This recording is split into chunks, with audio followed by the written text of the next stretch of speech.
Hello, social work apprentices and those who support them in the workplace. My name is Richard Murphy and I'm the module leader for SW2313 Introduction to Social Work Law. And this is a brief explanation of what you're likely to expect on the module. First of all, a little bit about my background. I'm a registered social worker. I first qualified and practiced in child protection, where I undertook child protection investigations and achieving best evidence interviews. I then moved to work in mental health and eventually ended up practicing as an AMP for a number of years and was the Mental Health Act and Mental Capacity Act lead for Solent NHS Trust. I'm now a full-time lecturer at Winchester. I'm currently in the final stages of my own PhD, which looks briefly at the concept of dignity in the context of human rights law, but more importantly looks at the concepts of dignity in everyday life, particularly in communities where there's people with Down syndrome. And my fundamental question I'm asking is, how does the others and our dignity give itself to us or present itself to us in everyday life?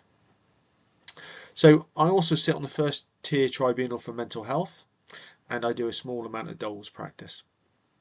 So drawing on all of my experience, one of the key messages that I want to get across is to get students to think about, well, what is the law and what's its relationship to social work and the wider society? Many of us, when we first come across a law, approach it in a very procedurally driven way. So it's about something that tells us what's right, what's wrong, what we have to do, and how we go about doing it. And all we need to do is stay on the right side of the law. And heaven forbid us if we end up on the wrong side of the law. When anyone who's had any time in practice will realise that reality is much more complicated than that. That the law doesn't come down from on high, but very much emerges from within social situations. So there's always the question of social justice. Is the law itself just? But more importantly than that, to everyday practice, is the way I carry out the law, the way I make legal decisions just? And at the heart of all of this is compassion. So, and it's very much my belief in all I've studied and the research I've done, is that we can only uphold people's dignity if we approach the way we operate within the law with compassion at our heart. It's that which will reveal to us the other's dignity and will also enable us to uphold that. One of the key ways that I aim to support apprentices to develop these skills and this knowledge is to approach the module as enabling them to develop their decision-making skills under a statutory framework. And this is one of the models that I use to support apprentices to achieve this.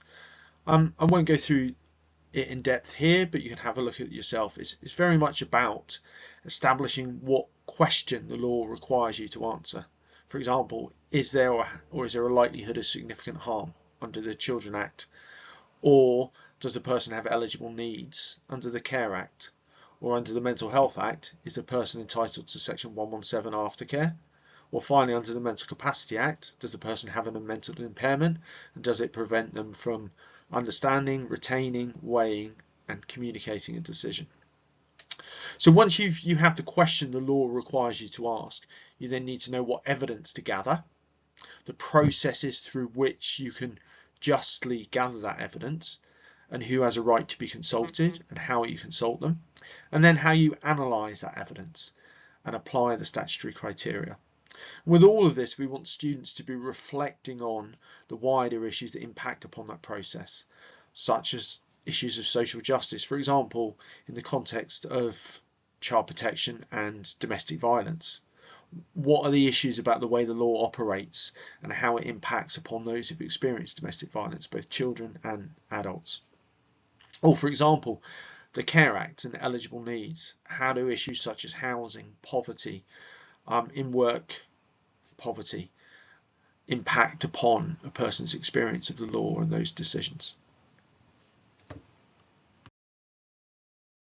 In teaching that method, We'll be looking to achieve 3 learning outcomes. So understand the legal and policy framework that legitimise social work intervention, understand the application of law in relation to rights and responsibilities, and utilise legal knowledge to understand and resolve practice dilemmas.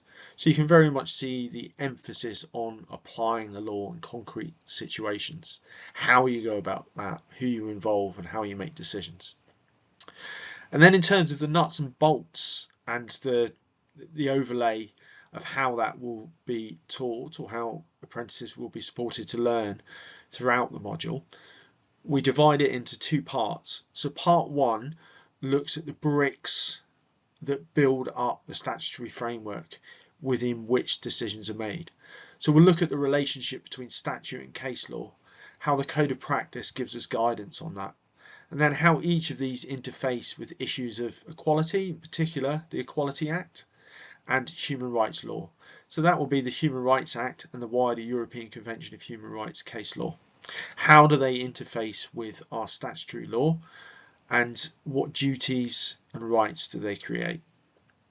Once we've kind of taught those nuts and bolts, which are essential for understanding any particular statute or any other area of law, we will then go on to apply them in 4 key areas.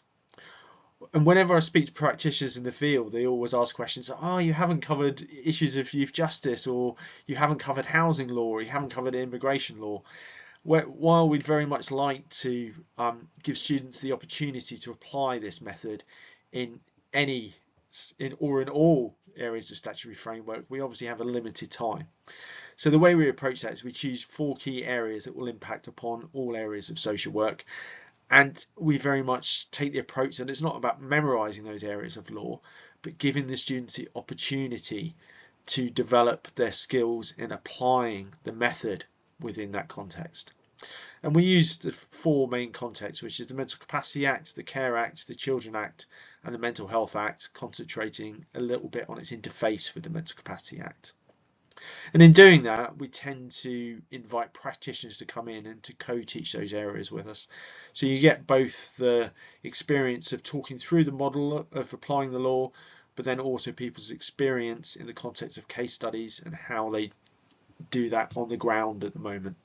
I also tend to try and draw on my own experience, both in the first tier tribunal, DOLS, and my more historical experience of child protection. And over to the assignment. So in order to give the opportunity for the students to develop those skills and to demonstrate them, we ask them to choose a case that they're working with or co-working with in agreement with their supervisor, and critique it in relation to social work knowledge, legal intervention, case law and policy.